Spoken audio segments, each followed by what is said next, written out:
9, 8, 7, 6, 5, 4, 3, 2, 1. Welcome to DFW Roundtable Podcast, Texas' most powerful and entertaining podcast, bringing you the best and entertaining interviews from the industry's top music entertainers, sports athletes, and much more.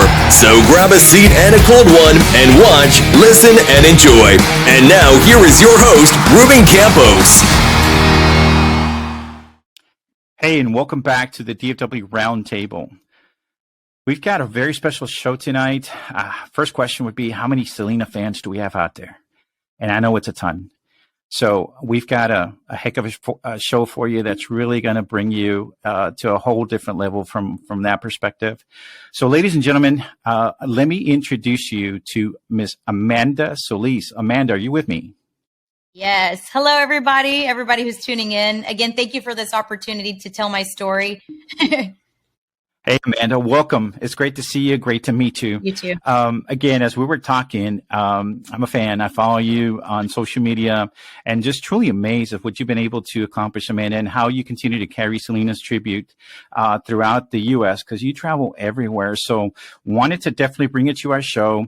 We've got people from everywhere, including Mexico, that join, tune, and watch the show. So this will be watched broadly, right, by a whole bunch of people that are Selena fans, because Selena had fans everywhere. Absolutely. So one of the things was to bring you to the platform, introduce you to everybody that haven't met you yet.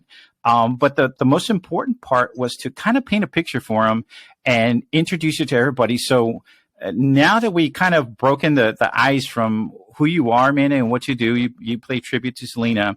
Can you sort of start as far as how this all started for you, as far as playing Selena, as far as a tribute from a tribute perspective? Yeah. Like we were talking, it's a crazy story. I cannot, make this up. It is amazing. I really feel like, God kind of planted a seed for it to come to life now. But 6 years ago, a friend of mine had contacted me and said, hey, let's go have, a good time. We're both off. She was telling me that a good friend of hers was holding a karaoke contest in Kima, Texas at 504 bar is what it's called. And it's like a country / gay bar. And so I was like, absolutely. We'll go check out Mama Cass and see what her karaoke contest is all about. And so we get there. And so we're having a good time and doing our thing. And I go to the bathroom, and the next thing I come back, my friend signs me up to sing. And I hear my name, Amanda Solis. And I was like, oh, girl, you were wrong for that. I was like, you are so wrong for that. And then I of course, was like, oh, my God, okay, this is just a one-time thing. This should just be for fun. Again, I had no idea that people take karaoke contests so seriously. This is what they do. They travel all around and do this stuff. So I'm just like jumping in, and they're like, ooh, who is this girl just coming in like this, And I went out there and I sang, and I was like, I didn't know how these people were going to take it. It's a country place, there's no Mexicanos that are there. I'm sitting there thinking like, oh, they're going to be like, get out of here. Yeah. So what did you bust out? What was your song that you busted out there on karaoke? I sang, well, she signed me up to sing Bitty Bitty Bom Bum. And so I sang that song, and it was crazy because everybody, as I was thinking in my head, these people are going to be like, what is she doing? They all were dancing. They all were singing like as if they knew it. But the cool thing about Selena's music is that the beautiful thing is that it's alive still today. Like it never out. Like it's like it just happened yesterday, and agree. It's just such a beautiful thing because there's no barrier, no, language barrier, where you come from. And so everybody's just like bitty, bitty, bum, bum, just singing and dancing. And I was like, okay, well, this is fun. And so long story short, it planted a seed that I never thought. There was 50 people that were entering that contest, and I ended up winning first place. And I was like, wow. And these other people that really take this seriously were like, who is this girl? She just came in and won. Like, I don't think so. And I made a lot of friends. And, well, of course, that nowadays, social media is a big thing. And so absolutely. At that time, I wasn't very savvy, but people do videos and things like that. And it just started to go viral. And people thought that I was like literally trying to pay tribute to Selena when I was just like myself. You know, I went as myself and Right. never had a thought Right. in my mind of an impersonation or a tribute or whatever you wanted to call it at that time, because at this time it was never a thought in my mind. Right. And Right. it ended up taking me to the next round. Mama Cass pulls me to the side and was like, girl, you already won first place. You know, this is going to take you to the second round. Is you have the chance to win like $1,500. I was like, well, no wonder people take this because they're going to win some money, you know?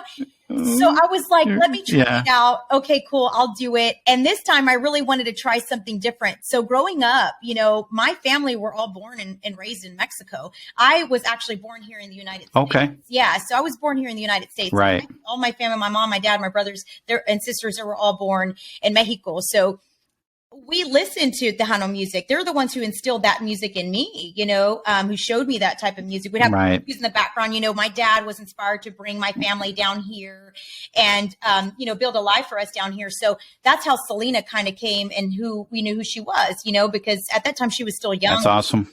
But it was crazy. And so I entered the second contest and I dressed as my late mother, and I went out there and I sang Que Creías because she told me that I needed to pick another song. So I was like, it's one of my favorite songs by Selena. Wow. Because she gets to interact with the crowd. And I did it, and I ended up winning second place on that one. And those videos went viral. People started contacting me. Like I said, I was not savvy with social media. I was like, why am I getting phone calls from like messengers? I was like, I never knew that you could contact people like that, you know? So I one lady, her name was Maria, that was like really persistent in trying to contact me. I mean, she looked like my tia, you know, like, but I was still like so weirded out. Like, do I answer it? Like, what does this lady want?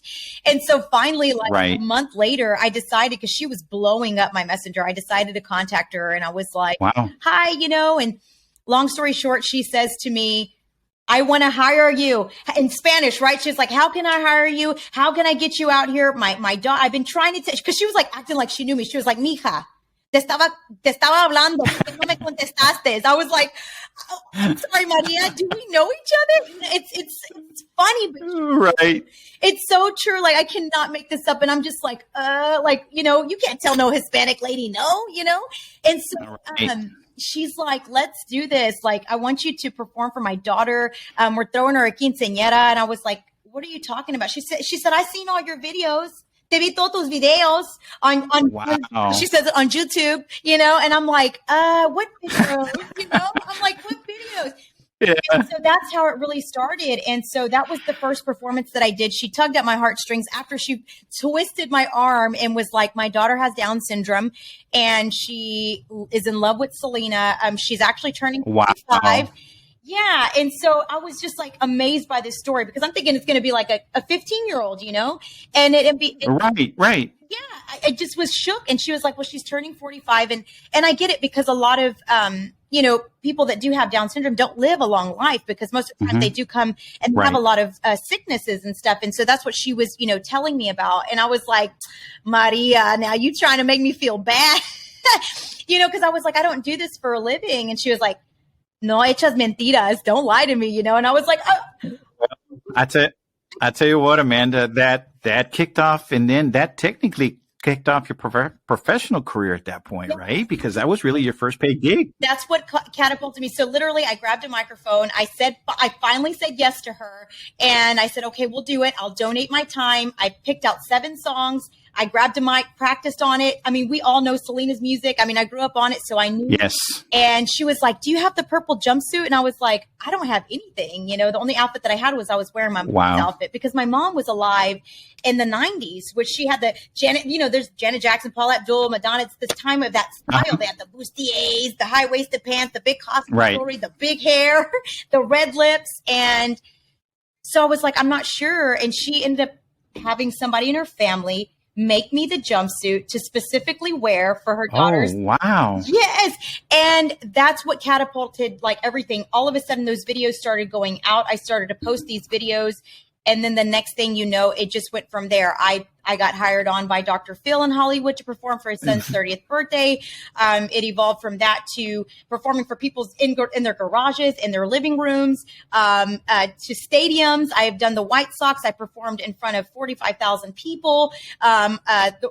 I mean, you name it. I've done the Reels Network, played Selena, as an actress. The Mavericks, the Dallas Mavericks, the Houston Rockets. Oh my God, you name. I travel. I mean, it's become a tour. Like I've been on tour for the past few years now, traveling all around the country. Full time.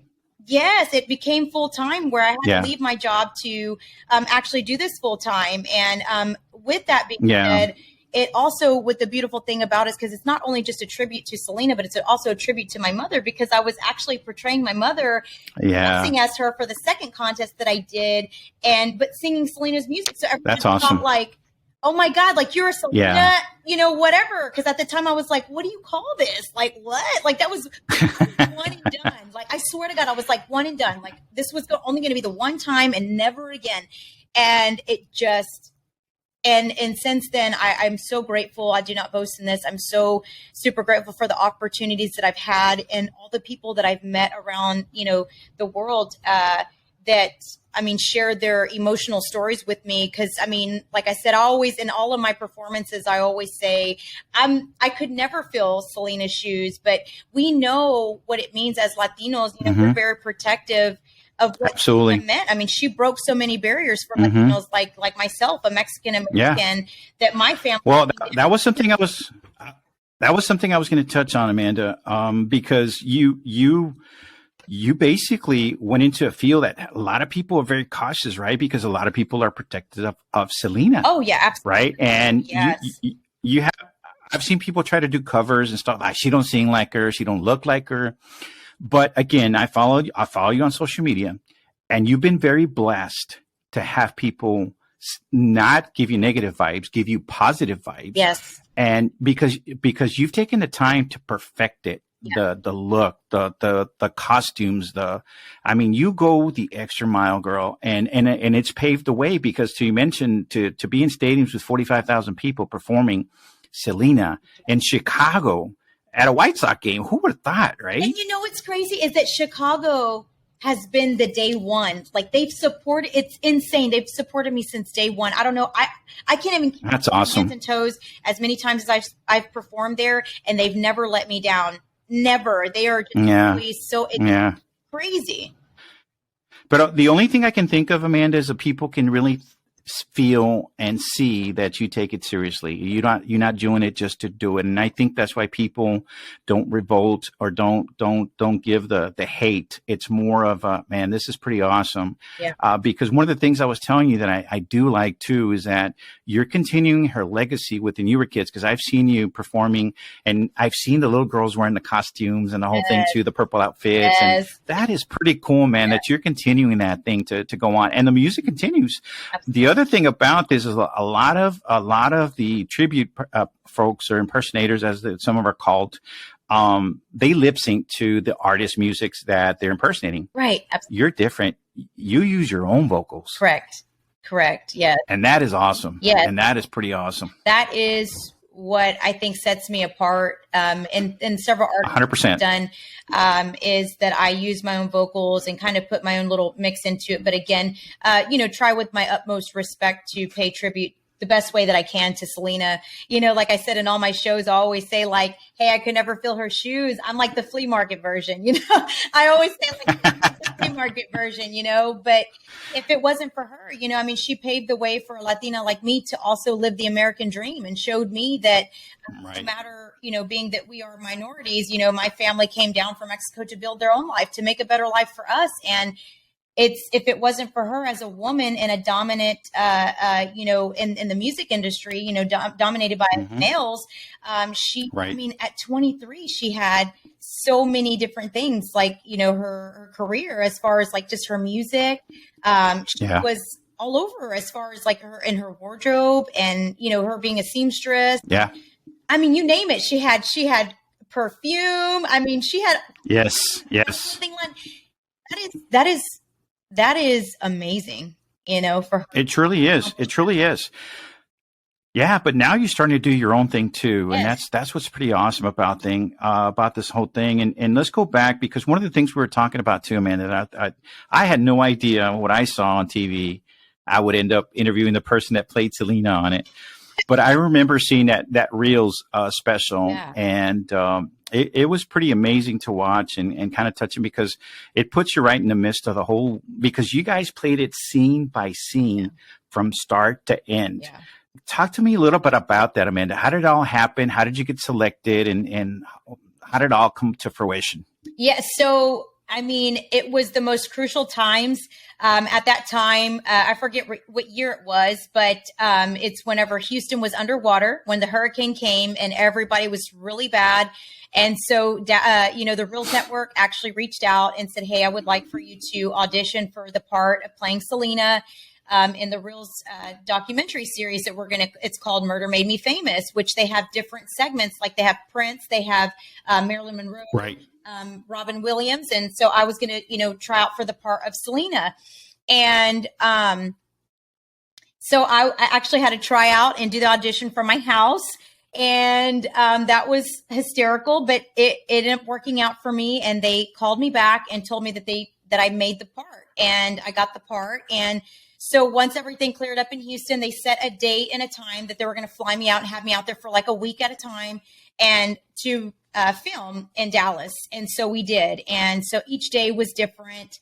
The first day, you sit there and you think of Selena. She was full of life, so much fun, so humble. Yeah. You got the whole team, and your family's together, and it's going to be so much fun because we're going to be dancing and doing concerts and stuff. And then we just get so wrapped up in not thinking that, man, this is someone's real life and true story, and that it is going to come to an end, because at the end of the day, we know her demise and how it happened. And it just is heartbreaking. So the first day they had us actually doing the 95 concert.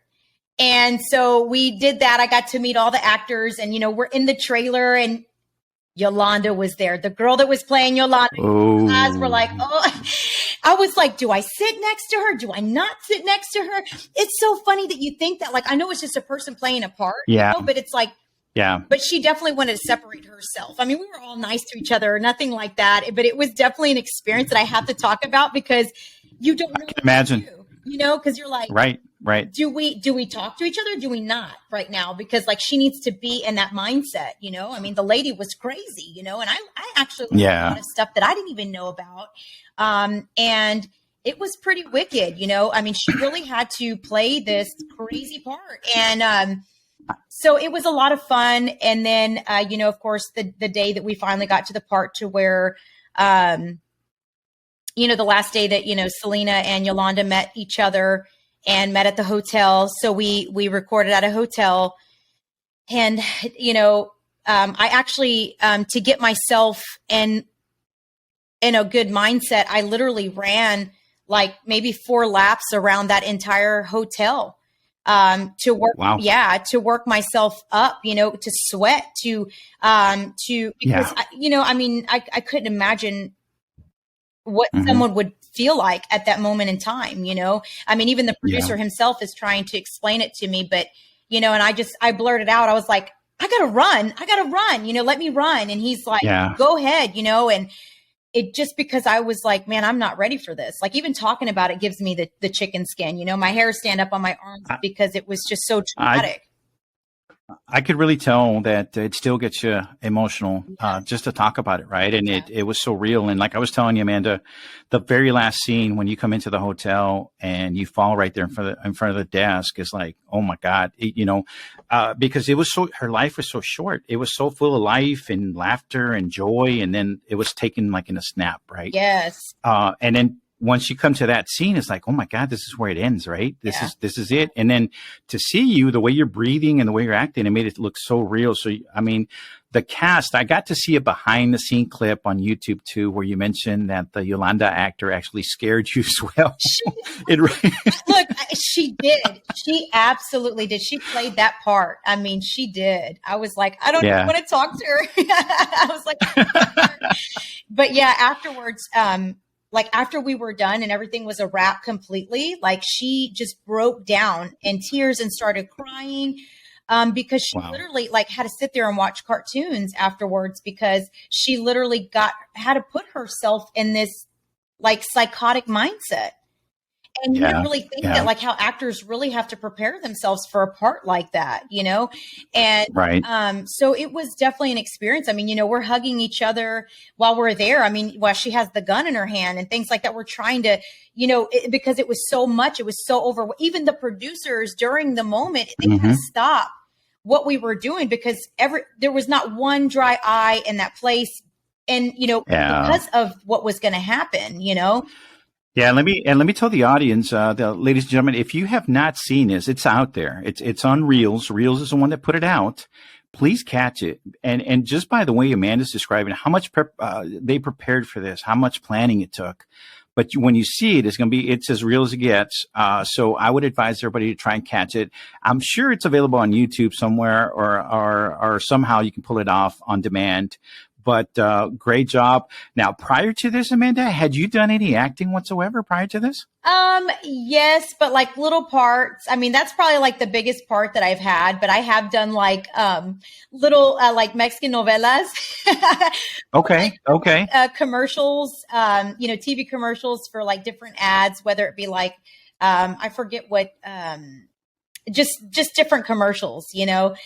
Yeah, because this one involved a little bit. You've had your high emotions, you had your low emotions, and you had the end, which was, man, it brought the best out of your acting, and it was very, very good. But it's funny when you told me about the karaoke story to think now how it started from that to all of a sudden filming it bloomed. The whole Selena thing. Took off like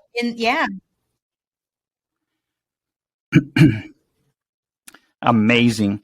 So we mentioned, you mentioned a little bit about the halftime shows, everything else. We talked a little bit too. And let's talk a little bit about some of these private events. I think they're pretty cool ones. It's awesome. But Dr. Phil, everybody knows Dr. Phil. Yeah. And how cool is it to be invited to perform for his son's birthday party and for you to be the right there doing Selena, for them is amazing. Yes. I mean, even thinking about it now, like the pictures and videos and the footage that we have doesn't even give it justice. So how this became insane. So obviously there are people that were doing the bookings and things like that, reached out, and they didn't want to let us know who it was for. And I mean, at that time, they were like, that's kind of sketchy. Like, you know, that they want to fly me out, but they don't want to give me the information. I don't want to put myself in a bad situation, you know, but of course, like my team, they work behind the scenes and try to figure it out. But at the end of the day, they still didn't let them know who it was. They said that they would let us know as soon as we got there. And the reason being behind that was because they didn't want to have like TMZ and things. And I'm like sitting here thinking, are these people pulling, like they joking with me? Like, is this real? Because we're like TMZ, like, you know what I mean? Like what? Yeah. TMZ and all these news people that, you know, we were like, what? So we flew out there. My manager and I, we went out there and we get dropped off in the middle of Hollywood on the side of this big building in Hollywood.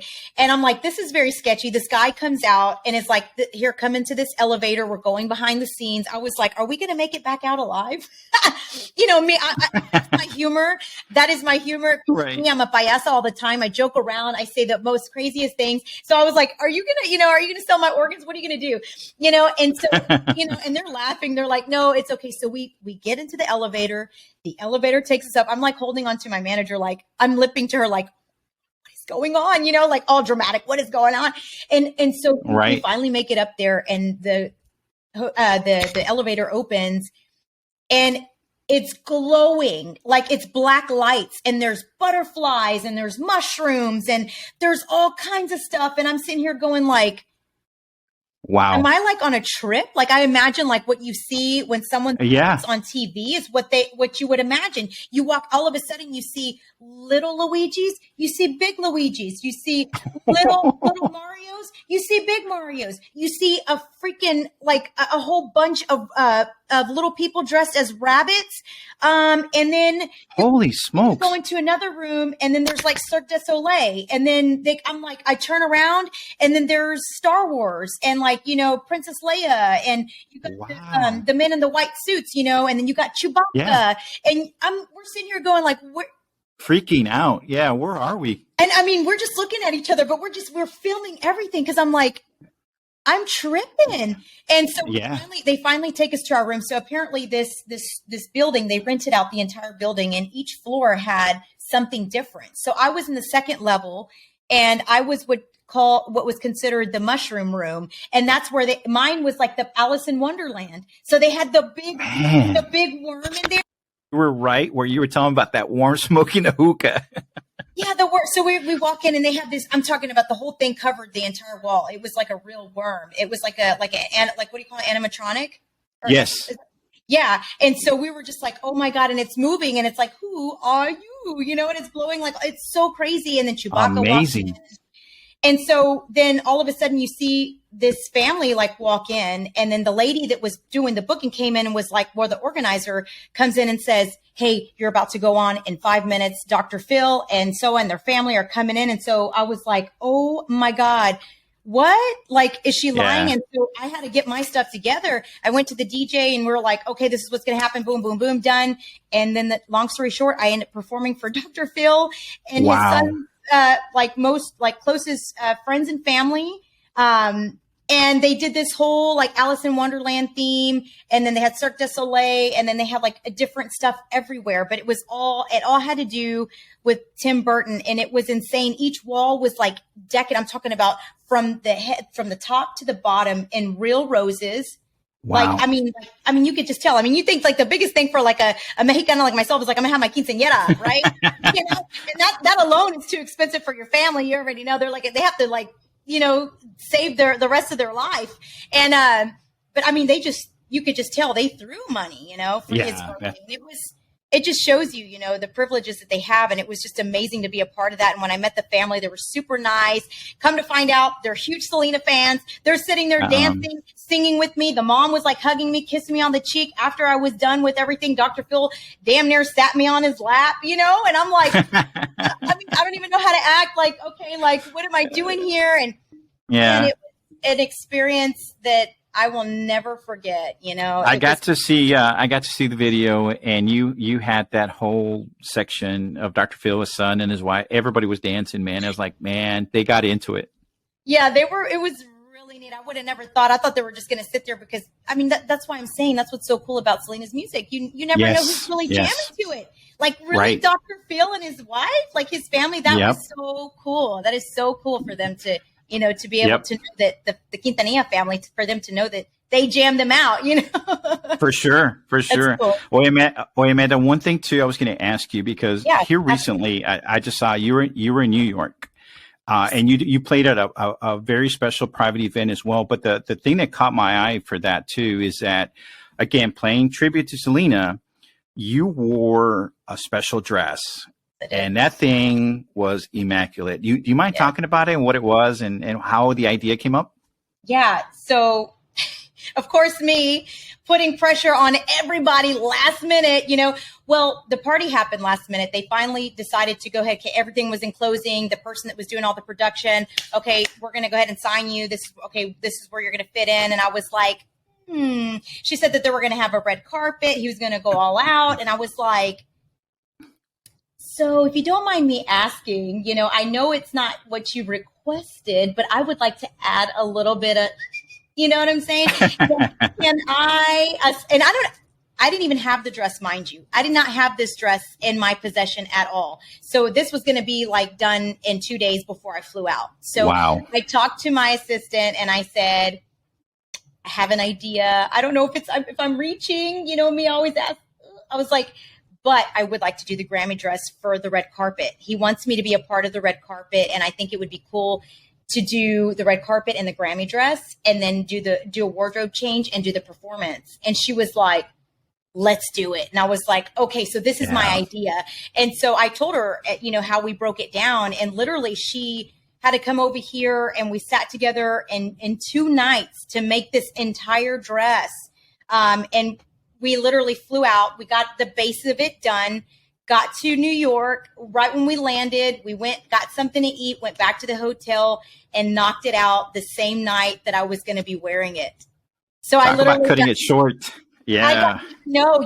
And she was literally sewing it on me, like sewing the whole thing. I have behind the scenes of everything that I still need to post, but she sewed it on me, and we just did the last touches, and it was just meant to be. So y'all did amazing. Y'all did amazing. And for those folks, it's available on Amanda's social media platform, TikTok and as well as Instagram. And right now we'll talk about those, Amanda, too. But they can go out there and grab that. And you're gonna be surprised, ladies and gentlemen, when you see this and how well it's put together, which also goes back as far as your other costumes too that you put together. How, I guess, I could tell you're very adamant about everything being on point. Yes. Then the other cool thing about it, you get your audience involved too on social media. Hey, should I wear this one? Should I wear that one? What do you guys think? Absolutely. Yeah, because Selena, I think that most people that may not know her or really truly follow her, just maybe know of her, that she actually had other costumes. She did live a pretty good amount of time, but she has her certain iconic looks, which you got the missing stone bra with the purple jacket, you got the purple jumpsuit. Those are the iconic looks. And so, but Selena loved to mix and match and do kind of like Janet-esque, kind of like, look, I'm already doing the Janet dance, control. And she, she loved to, dress like that. And so I just like to do, stuff that she liked to do. I like to change it up a little bit so that people can see that she liked to venture out and kind of mix and match all of her stuff. So I do try my best to pay attention to a lot of the things that Selena did, because as a tribute, at the end of the day, this is really her life and what she did. And I just try to do it the best way that I can to bring, the fans, the joy in it, and to see, hey, let's recreate this and see what happens. It might not look exactly like it, but hey, I'm gonna try, so. No doubt. And hats off to you and your team for taking that time to really perfect it and go all out from that perspective. And what a way to do it. And again, that goes back to what I was saying, to the fans respecting it, because it's very adamant. You're very adamant about being, I could tell you're a perfectionist and to get it done right. So it really comes through from that perspective. So, social media platforms, Amanda, would you mind sharing with everybody out there, for example, your TikTok handle and your Instagram, how they can follow you? Yeah, absolutely. Again, thank you for this opportunity, and for everybody that's joining me. You could find me on TikTok at Bidi Bidi Bum Bum. It's spelled BIDI-BOMBUM. It's spelled a little bit differently. And then on Instagram, it's Amanda Solis Official. On Facebook, it's Amanda Solis Music. And you can find me online, amandasolis.com. And you can find a lot of my articles, a lot about my story in full detail and depth, so that you can understand, at the end of the day, I know a lot of people really want to get to know who Amanda is, and that really tells you where I came from and how I started to the very end, and, creating my own music now, because if it wasn't for Selena, she paved the way for me. And then also now, I also have my own music, which is another beautiful thing. So you could find me on all those social, and of course, my own music, you could find it, you could download it on all digital platforms, iTunes, YouTube, Apple, you can search it and you can find all the, my newest single that just came out which is called Mamalona. It's talking about. So let's talk about that a little bit. I wanted to talk about that. I'm glad you mentioned it, Amanda, because like you mentioned, you've used this platform now to kind of escalate to your own music now, right? And you're still doing the Selena thing, right? But yet you're an artist. You're a singer. You're doing your own thing. So talk to me a little bit about the single. How did it come about? And because it's very catchy, and the video is awesome. Yeah. So, well, that's not my first single that I've ever dropped. That's actually my sixth single that I have. The first single that I dropped was called Quebra la Bota, which is because since I tour, I actually perform for a lot of weddings and a lot of quinceañeras, and in quinceañeras, there is, as a DJ, there's so much, different variety of music. You got country 1 second, you got rap another second, you got cumbias, you got tejano, you got, banda, you go all over the place, zapateados. And so being that I grew up on Zapateado type of song, that was the first single. It was called Quiebra la Bota. And so it's actually one of my favorite songs, and I perform it a lot at quinceañeras when I get the chance and the opportunity, so that I can, introduce that, like, I not only do Selena, but I also have my own music. And so how everything stemmed from that was because my new EP that's going to be coming out this coming year is titled The Quinceañera Queen, because if you heard all of my songs that I've already released, like I also released a Christmas song too, which is called Cumbia Navidad, which is really fun. It's very kiddie friendly, and it's just a lot of fun. You've got to watch the video. It's so cute. And so it's a variety, it's a variety. So that's why we're calling it the Quinceañera Queen, my EP. And it's going to consist of, just different songs to show that I'm pretty versatile. I think most people thought, I think most people thought that I was going to follow in Selena's footsteps and actually recreate songs just like hers. But, Tejano music will always be there. I mean, that's, we grew up on that. And, but now the times have changed, and so with that being said, we tried to come up with a new sound, so which we call Cumbia Americano, and which led me now to the newest song, which is called Mamalona. And that one is because I'm from Houston. So with that, all of us, H-Town, it's bigger, everything's bigger in Texas. So here, I don't know if you remember that song, Mi Troquita. Absolutely. Viral. It went viral, right? Mm-hmm. So I was like, how cool. My team and I got together and we're like, how cool would it be to have a girl come out with a song in relation to that, to come back to be like, because, they were talking about the men having the troquita. Right, so right. That's a great idea, Amanda. The women version of okay. So it was like, okay, you take your troquita, your little troquita. I'm gonna bring my mamalona, my big truck, and just say, like, us women too can come out, and because it is huge here in Texas. Like a lot of my friends, they all own huge lifted trucks, and that's what we're known for. So that's where Mamalona came from. So if you listen to the song and the words, it's like, que rum rum, dice tu troquita, no más los hombres pueden mirar esta chulita, olvida. So it's like, at the beginning it's saying, okay, you take your little troquita, but here I come with my Mamalona, There you go. So it's a lot of fun. It's kind of like going back at it, but in an innocent way. It's not like, being very hurtful or like, saying any curse words or anything like that. But so it's just a lot of fun way. And it shows like a little bit of difference, like because I'm rapping in it, so a little bit. Okay.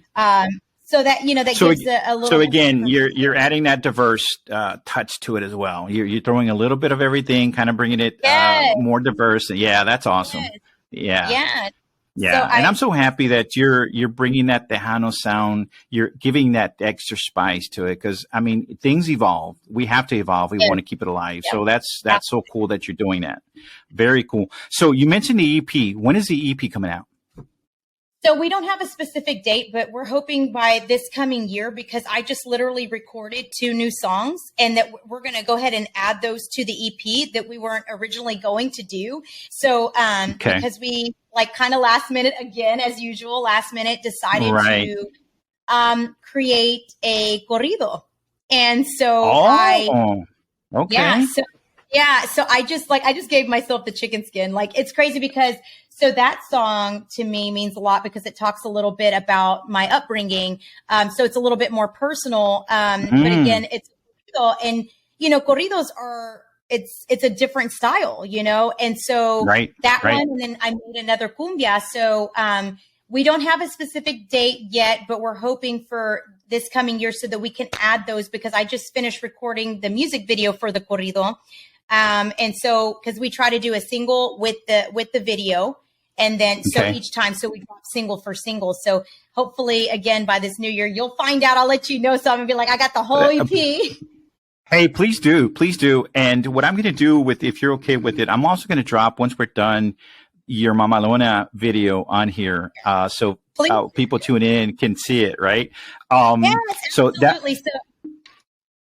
That is so cool, man. So you're busy, girl. you are busy. So you're not only doing the Selena thing, you're working on your own music as well. Now, are you writing as well? Some of the material are you beginning to write?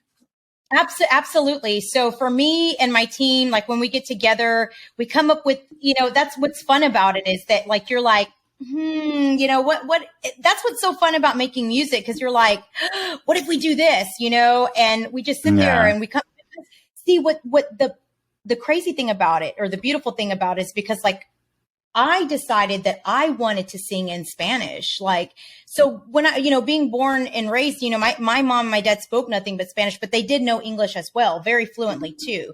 And didn't have that real strong accent either. So I learned, but I mean, my mom and my dad passed away when I was 6 years old. So for me, I started to lose some of my Spanish, because if you don't use it, you kind of lose it. But then whenever I, started, hanging around my family and like friends that speak Spanish, it like comes back like that.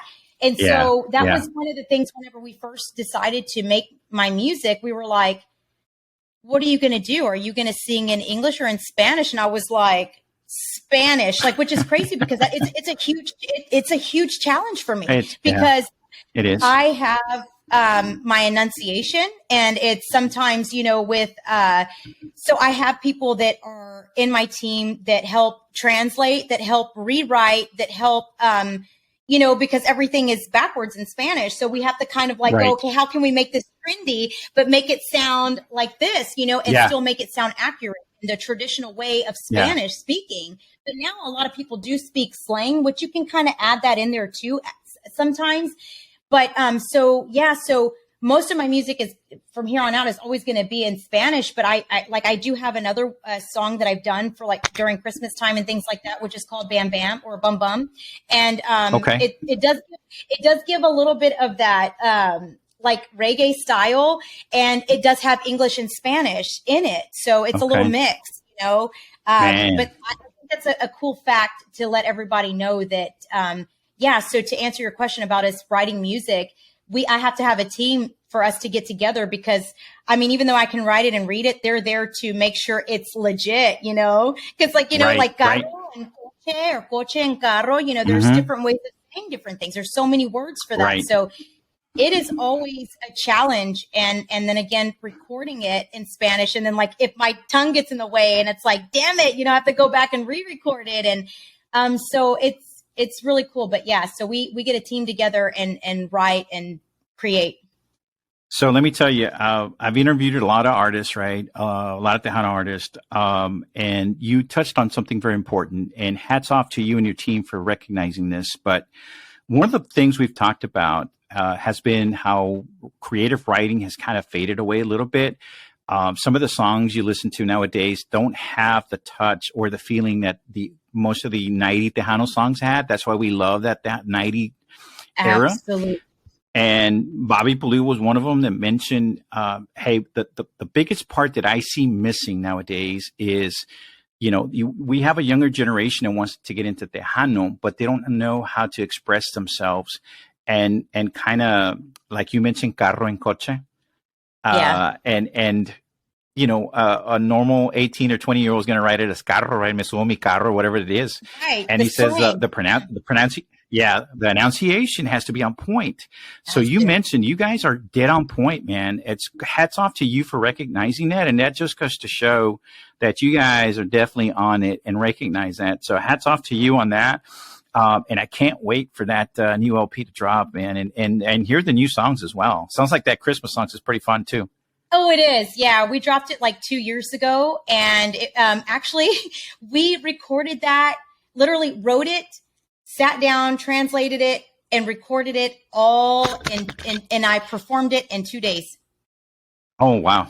So, that was pretty interesting because we were like, so I had this opportunity to perform for the Reliant Lights, the Mayor's Lights here in Houston. And it was going to be live on TV because that's whenever COVID was a big thing. So people weren't getting together. So they did like a whole studio thing for Christmas so people can have something to watch on TV.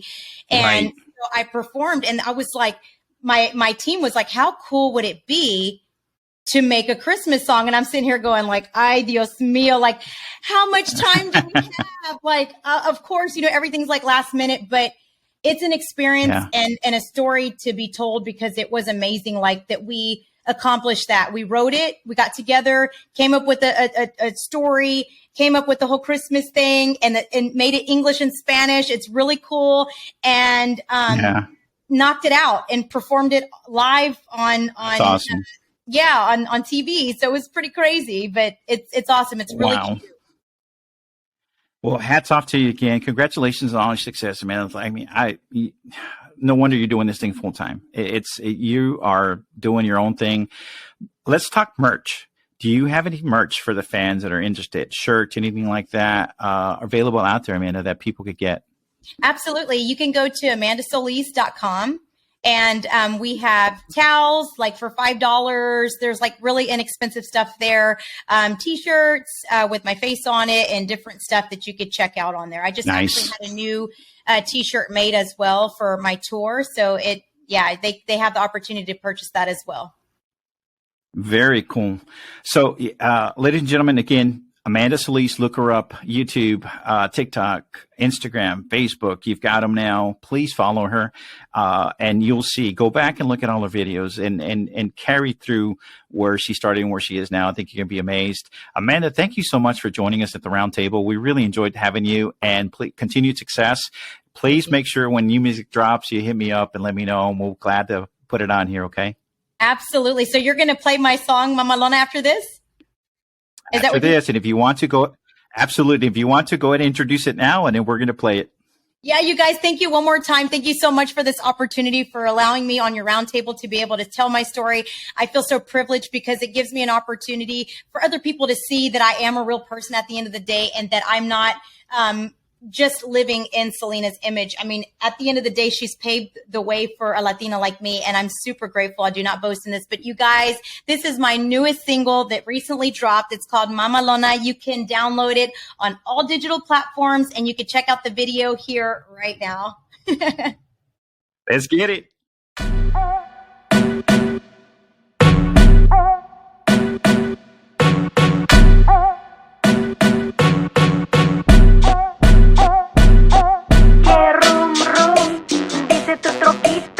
Nomás los hombres pueden mirar esta chulita. Olvida, tú, mamá Lola. Lo soy la más chingona, me paseo mi trocona. Que rum, rum, dice tu troquita. No nomás los hombres pueden mirar esta chulita. Olvida, tú, mamá Lola. Lo soy la más chingona, me paseo mi trocona. Mira, mira, mira, mira mi nalgona. Pone pinche mufle pero muy gritona. Pasando por la calle mis chavas con birrongas, guachando a los chulos y corridos que me pongan. Pero no me hagas enojar. Soy muy picosa y te voy a descanear. Con mis amigas no le vamos a parar. Vete pa' tu casa y duerme con mamá. Que rum, rum, dice tu troquita. No nomás los hombres pueden mirar esta chulita. Olvida, tú, mamá Lona. Lo soy la más chingona, me paseo mi trocona. Que rum, rum, dice tu troquita. No nomás los hombres pueden mirar esta chulita. Olvida, tú, mamá Lona. Lo soy la más chingona, me paseo mi trocona. Oye, ya llegó la noche. Lista con las locas, vamos a mover el bote. Me gusta a mí la cumbia, el ritmo me acelera. Yo quemo llantas, los tacuaches se me quedan.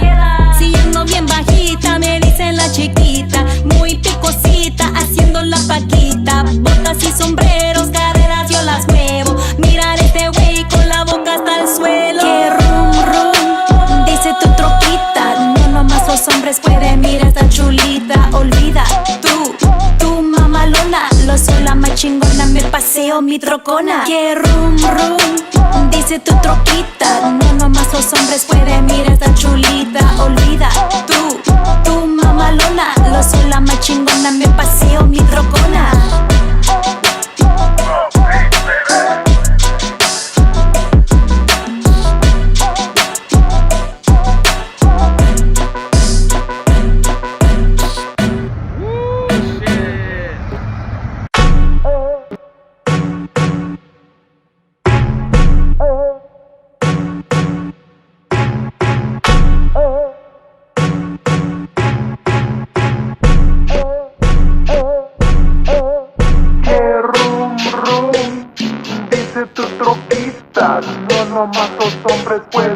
mira esa chulita, mira esa chulita, mira esa chulita, mira esa chulita, mira esa chulita. Olvida, tú mamalona, lo soy la más chingona, me paseo mi trocona. Que rum rum, dice tu troquita, no nomás los hombres pueden mirar esta chulita. Olvida, tú mamalona, lo soy la más chingona, me paseo mi trocona.